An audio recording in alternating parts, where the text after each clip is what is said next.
ಜನಜಾಗೃತಿ ವೇದಿಕೆ ಬೀದರ್ ಜಿಲ್ಲಾ ವತಿಯಿಂದ ಮಾಜಿ ಸೈನಿಕ ಹಾಗೂ ನಿವೃತ್ತ ಪೊಲೀಸ್ ಅಧಿಕಾರಿಗಳಿಗೆ ಸನ್ಮಾನ ಸಮಾರಂಭ ಕಾರ್ಯಕ್ರಮ ಮಾಡಲಾಗಿದೆ.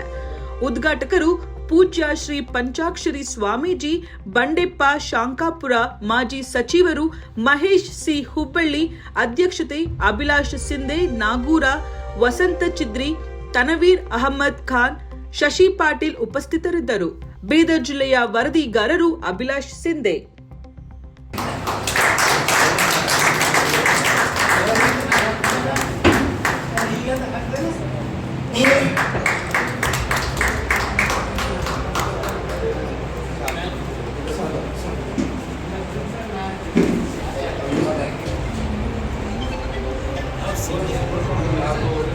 ನಮ್ಮ ಬಹಳ ನೀಟ್ ಅಂದ್ರೆ ನೀಟ್ ಮಿನಿಸ್ಟರ್ ಅಂತ ಬಿರುದು ಕೊಟ್ಟಂತ ನಮ್ಮ ಬಂಡೆಪ್ಪ ಕಾಶಿಯಪ್ಪ ಸರ್ಗೆ ನಮ್ಮ ಅಧ್ಯಕ್ಷರು ಸನ್ಮಾನ ಮಾಡಬೇಕಾಗಿ